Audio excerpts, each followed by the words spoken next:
The breaking news, Nick Saban has officially retired. I cannot believe it. Here's a question, though. Right time or wrong time? I don't know that this was the right time for him to step away, given how good his team still currently is, and given the quarterback he has on the field in Jalen Milroe, who finished 6th in the Heisman voting. James, you and I were at the Rose Bowl watching Nick Saban's last game. Cannot believe, again, I'm saying that. It went into overtime versus a Michigan team that went on to win a national championship by a long shot, which tells me that Alabama was the second best team in college football this year, because you took the best team in college football by 20 points into overtime. Plus, you have a quarterback who's developing. You got a young quarterback, 6'2", 225, who can clearly run incredibly well, but he also has grown into a much more proficient passer. Plus, you beat the team that had won 28 straight games, 29-30 in Georgia. Like, you beat Georgia in a must-have it game in the SEC championship game to go back to the college football playoffs, where you took the best team in the land into overtime, and now you're stepping away. I won't question Saban, because to me, Saban is the greatest coach of the modern generation. I will not question Saban. Saban stands in a class by himself. But I will simply say, I don't think it was the right thing.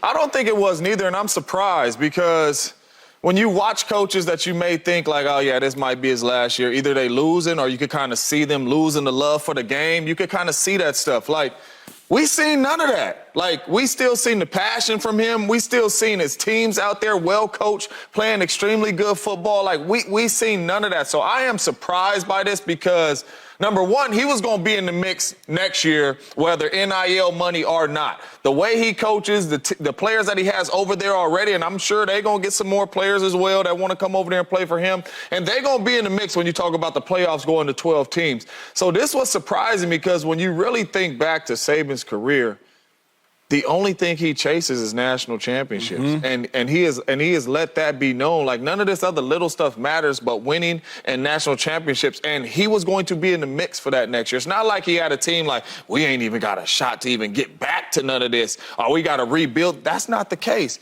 So I'm surprised by this, but kudos to him, man. Hey, from what I've seen, and it could be some older coaches and all that out there, but Nick Saban, the greatest coach ever in college football. I mean, it's certainly unexpected, but I'm not surprised at all. The world is different in college football now. It is. And we keep surprised. I did not expect to hear this news today. I did not expect to be on speak talking about Nick Saban retiring. Certainly not. But, I mean, perhaps I'm just too close to college football now. It is a different world. It's not the same recruiting process. What Shady was talking about last block is real. You used to be able to walk in a room and say, I'm Nick Saban. I coach Alabama. Look at all these. You see all this? You see all this? You see these facilities? You see these boosters? You see these fans? We are the standard. We're the standard. There's a couple other places that are cool. We them boys. We them boys. And they still are, but there are a couple other places who can walk in there too and say it. And now with NIL and the way that recruiting is, it is just different. I'm not saying that Nick Saban couldn't keep up, because obviously, as you mentioned, he's still in the mix. We're talking about whether it was time to walk away or not. But what I love about legends walking away on their own terms is they get to write the story.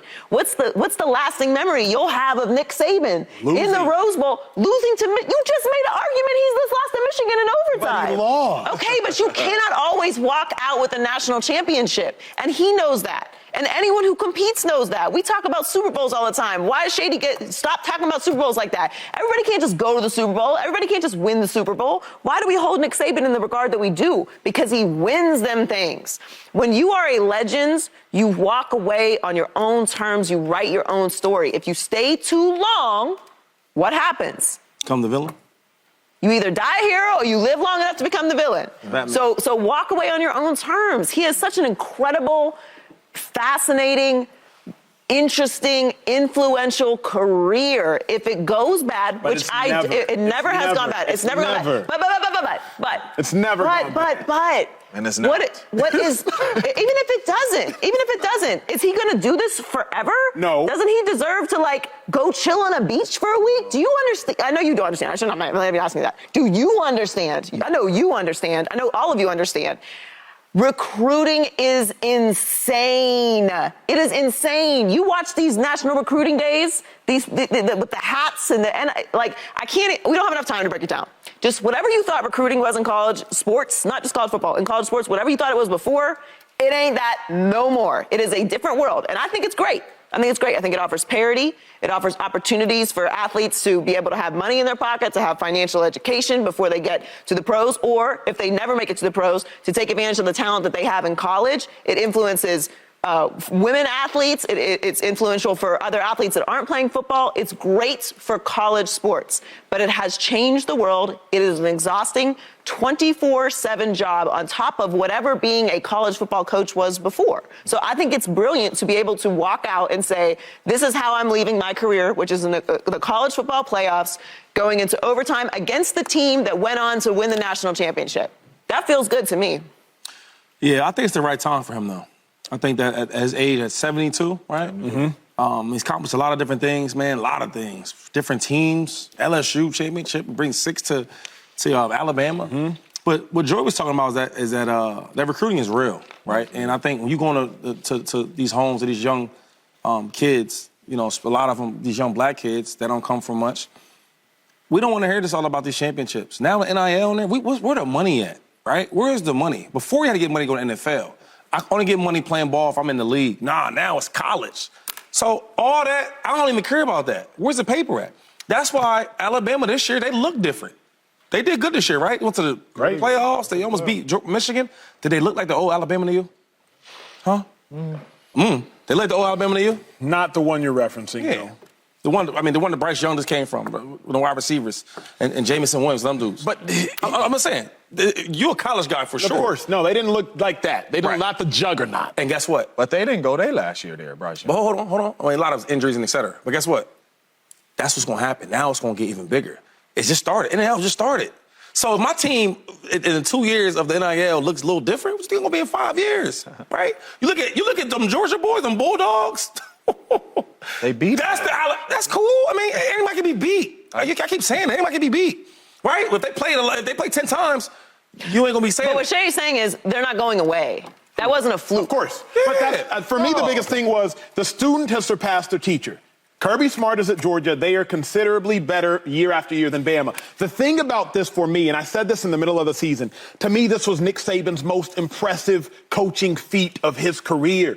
Alabama was not supposed to be that good this year. Texas went into Alabama and beat Alabama down. The following week, Jalen Milroe was put on the bench.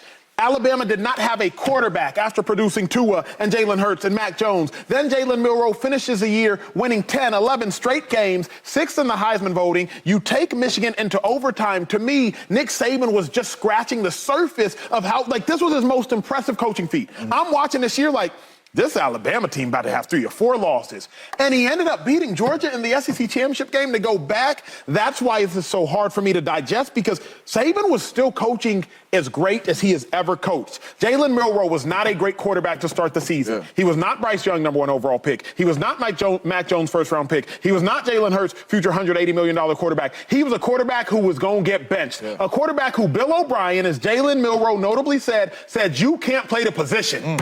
His own offensive coordinator the year before told him he couldn't play the position, and he ends up winning 11 straight. To me, what Saban did this year is just as impressive as what he's ever done, and he produced 49 first-round picks.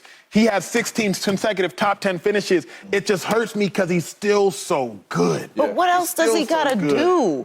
What else does he got to do? The man can't walk away on his own terms.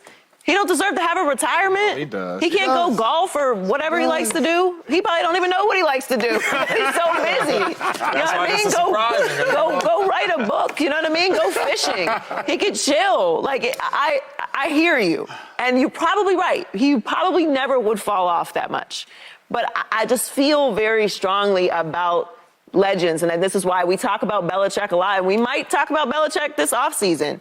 It hurts me to change memories of greats because you learn too much or you hang on too long. Walk away on your own terms. You owe this game nothing. Saban said it ain't going to be me, huh? Yeah, it ain't going to be me. I see it for other people, and God, I don't want that for me. When we return, a man 46 days older than Nick Saban, Pete Carroll, he's out today, but it was not nearly as peaceful as Nick Saban's appears to be. Pete Carroll wanted to keep coaching. Seahawks said, you're gone. America, this is breaking news. 2 coaching icons gone on the same day from coaching their sport. I cannot believe it. You got to come back to hear us discuss it next on Speed.